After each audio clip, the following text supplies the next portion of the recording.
Hindi kayang tingnan ni Coach Po si Ref Ashley, todo paliwanag sa nangyari. Kumusta naman kaya itong bagong player ng Miami Heat na pumalit kay Kyle Lowry? Hype na hype si Kristaps Porzingis sa nangyari. Breaking news, All-Star starters nilabas na at ang pinakamalaking balita, si Stephen Curry for the first time sa kanyang NBA career hindi na isama bilang starting 5. Tama lang ba na nangyari to sa greatest 3-point shooter of all time? Ang starting backcourt ngayon ng West All-Stars ay si Shai Gilgeous-Alexander at si Luka Doncic. Mahirap ng palitan considering MVP candidate ngayon si Luka at SGA. Ang frontcourt si LeBron James, Kevin Durant at Nikola Jokic. Sa East All-Stars trending si Damian Lillard dahil giit ng maraming fans. Pati na ang mga analyst na dapat si Jalen Brunson at hindi si Dame Time ang naisama sa starting 5. Well, si Tyrese Haliburton, Giannis Antetokounmpo, Jason Tatum at Joel Embiid ang kasama sa starters ng East All-Stars. So muling nagtapat ang Boston Celtics at Miami Heat. 4-game losing streak ang Miami at pangalawang laro ni Terry Rozier. Hindi magandang panimula ito para sa Miami, natambakan ng Celtics at high-scoring game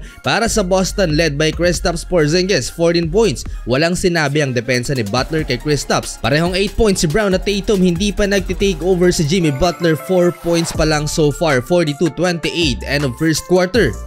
Second quarter naghabol ang Miami Heat at from double-digit lead ng Celtics na ibaba into single-digit. Total team effort ng Miami Heat nagparamdam ng bagya sa opensa si Butler, spin cycle and 1 kay Jaylen Brown pero kapansin-pansin lately na parang tinitipid ni Jimmy ang kanyang shot per game na usually hindi naman nangyayari pag playoffs. X-factor sa run ng Miami si Thomas Bryant, 60-53, 4 minutes left. Last 2 minutes, third 3-pointer ni Kristaps, tuwang-tuwa ang big man ng Boston, balik sa 13 points ang lamang 77-64 halftime. Hindi pa makapaniwala sa ruling ng official si Coach Po dahil not counted ang tres sana ni Caleb Martin bagkus nauna ang foul kay Horford. Ang 4-point play sana naging 2 free throws na lang sa kitulo ni Coach kay Ref Ashley. Start of third quarter, Jimmy Butler corner 3-pointer pero itong si Drew Holiday at Jason Tatum tinake over ng laban para sa Boston. 3 3-pointers at umabot na nga ng 20 points ang lamang ng visiting team. Ganda ng pagkaka-acquire nila kay Holiday mula sa Milwaukee na wala man si Marcus Smart, solid defender pa rin itong si Drew.